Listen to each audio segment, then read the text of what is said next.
السلام عليكم ورحمة الله وبركاته. احنا هنعمل شوية توابل. بدأت بالكزبرة كده، بنديها تحميصة كده بسيطة وبعد كده نضربها في الخلاط. بتبقى حلوة لما نديها تحميصة كده، بتخلي طعم الأكل حلو. يعني لو حطيتها في الملوخية بتخلي طعم الملوخية حلو. تحميصة بسيطة كده وبعد كده نجيب الخلاط بقى ونطحنها. خرطنا البصلة كده، نبتدي نطبخ. النهارده هنعمل ايه؟ أكلة كده بسيطة خفيفة كده. يعني هنعمل فاصوليا ناشفة وفراخ. هنا بصلتين كده مبشورين ونحط التوابل. يعني مثلا ملح فلفل أسود كزبرة.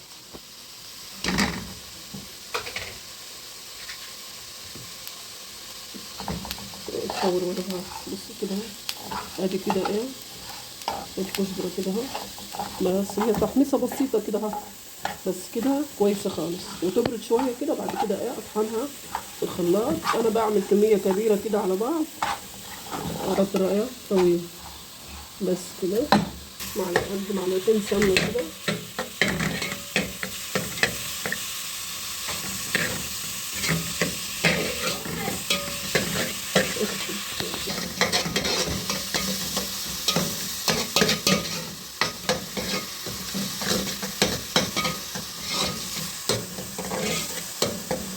السمنة كده بسيطة. ندي تشويحة للفراخ كده.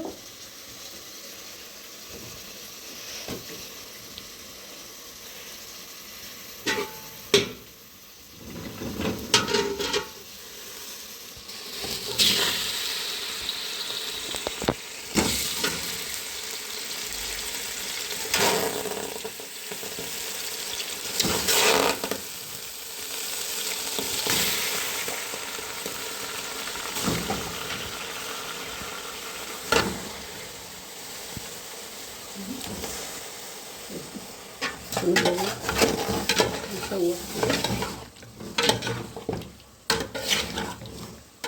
ننزل كل الدهون اللي فيها كده.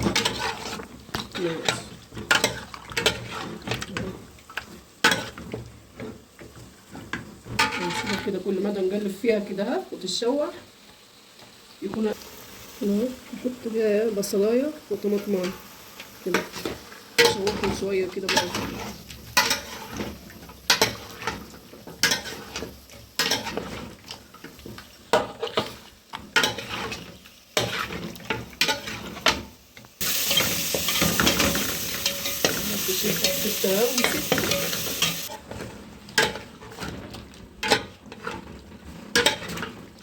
نبدأ نشوح كده تشويحة بسيطة كده. والبنات اللي لسه الصغيرين كده نعلم بعضنا كده.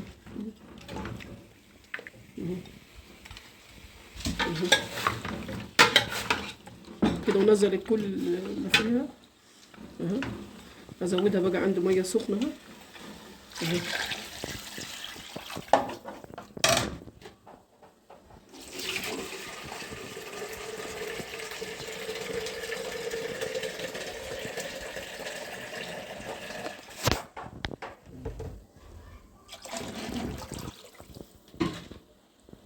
بس كده.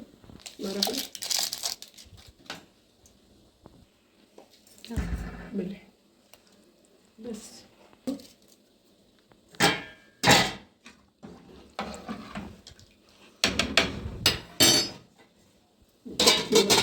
كده ونسيبه. هنا نرجع للتوابل بتاعتنا. طحنا فلفل اسود وهنحطه في البرطمان كده. احنا بنعمل شويه توابل كده علشان خلصنا التوابل اللي عندنا.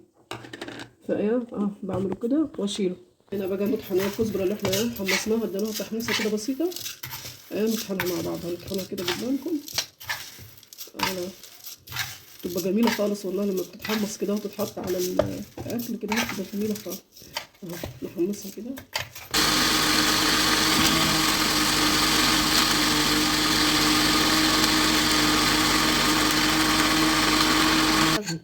نرجع للتقليه بتاعتنا بتاعت الفاصوليا. نحط لها قد فصين 3 توم كده فيها كده، بتديها طعم جميل.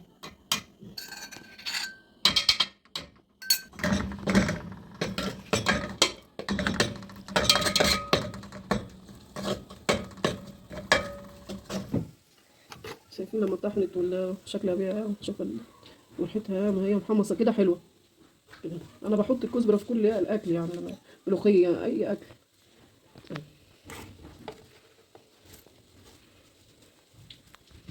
بس خلاص هنا مطحنة التوابل بتاعتنا، كانت بتخليها حمرت شويه، كنت مطية عليها بس مش عارفة أعمل إيه.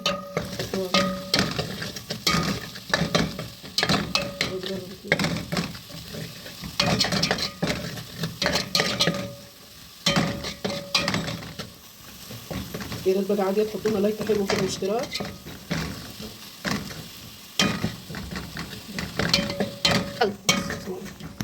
لما حمرت كده نروح افضل لها الصلصه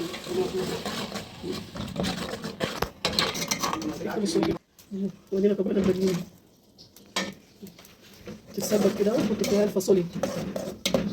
هنا بقى الفاصوليا بتاعتنا كنا سالقينها، غاسلينها وسالقينها، وهنا البصلة اتسبكت كده اهو، بقت حلوة خالص اهو. نروح حاطين الفاصوليا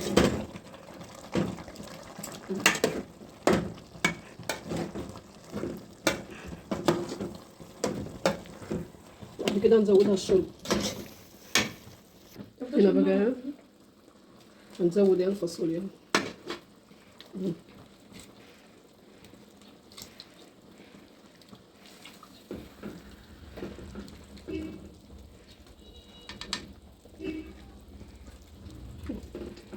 بس هنا بقى هغطيها تتسبك شويه، لازم تتسبك كده خالص شويه، وهغطيها كفايه. بس نعمل شويه ملوخيه صغيرين كده، ادي مكعب مرقه كده نحط، بيدي طعم الملوخيه. يلا حبايبي بصوا، نحط كده الملوخيه كده. انا الملوخيه عندي كنت مكرماها كده وشايلاها ببرطمان.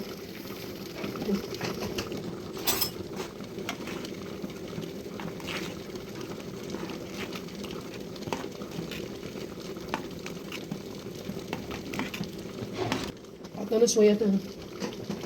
معلش يا جماعه اعذروني صوتي تعبان شويه.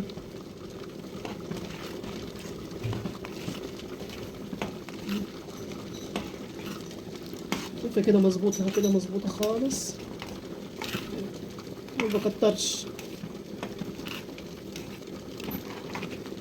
ايوه هنا حبه فلفل اسود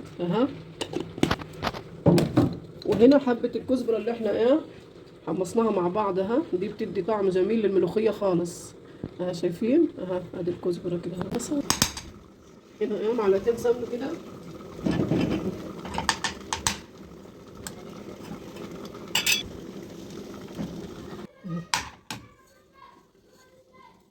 حطوها كده هنا. طشة الملوخيه دي الكزبره الجميله بتاعتنا اللي عملناها مع بعض، خلي طعم الملوخيه حلو خالص.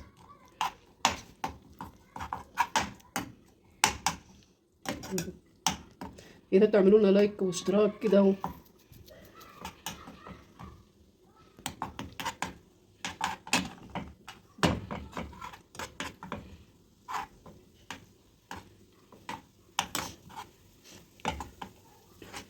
اللي هو دي الطشه بتاعت الملوخيه بتاعتنا الجميله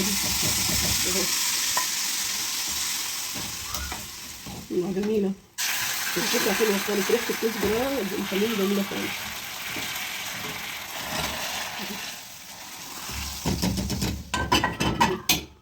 نديها غلوه كده بسيطه. ادي الملوخيه وادي الطشه الجميل. الرز هنا عملت بقى، هنا نعمل الرز بقى، رز بشعريه. ادي الشعريه. ادي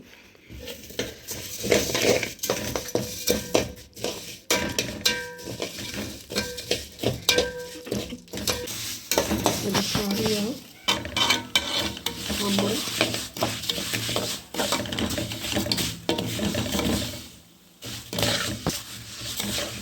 الشعريه حمر كويس كده، وحطينا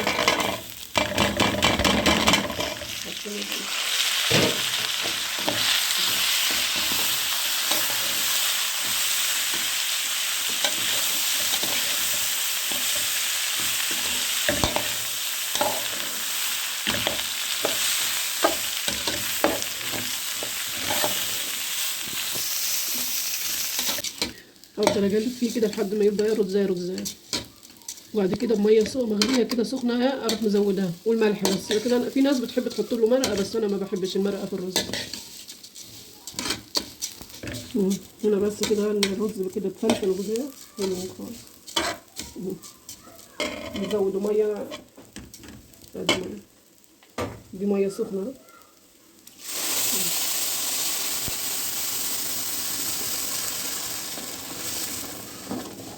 انا عامله كميه كبيره فعشان كده خد ميه. هنا الملح حبيبي، الرز بتاعنا كده تمام خالص. نغطيه بعد كده. اول ما الميه تشرب شويه بنوطي عليه النار. حياتنا حياه حدوته مرة بكل بساطة. يا ريت يا أعز إخواتي تدعموني كده وتعملوا لي لايك واشتراك. نرجع بقى للفراخ بتاعتنا اللي سلقناها كده. أنا بحب أتبل الفراخ وأحمرها متبلة كده. هنا فلفل أخضر، كام فص توم، بصلاية أو نص بصلاية وطماطماية كبيرة، ونحطهم كده في الخلاط. أحط عليهم شوية مية كده عشان الخلاط بس يلف. واللي عنده كبة يعملهم في كبة، بس أنا ما عنديش كبة.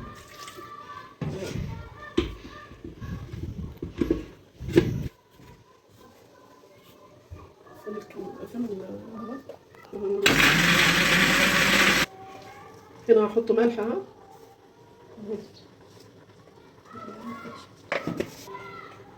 فلفل اسود، توابل فراخ اي توابل عندك كده وادي بابريكا دي بس بيدي الفراخ طعم جميل خالص. لو تحمريها كده بتبقى جميله خالص. نحطها كده على الفراخ.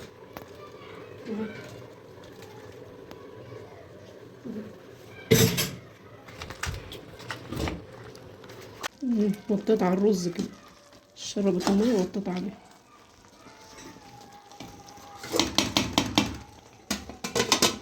هنا بقى قعدنا نحمر الفراخ بتاعتنا اللي تبلناها.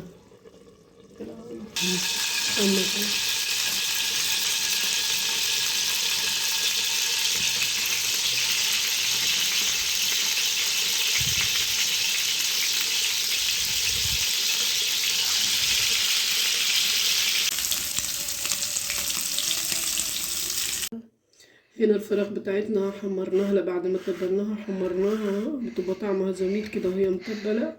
وهنا الرز بتاعنا، وهنا الفاصوليا، وهنا طبق السلطة. وبألف هنا وشفا، وتفضلوا معانا.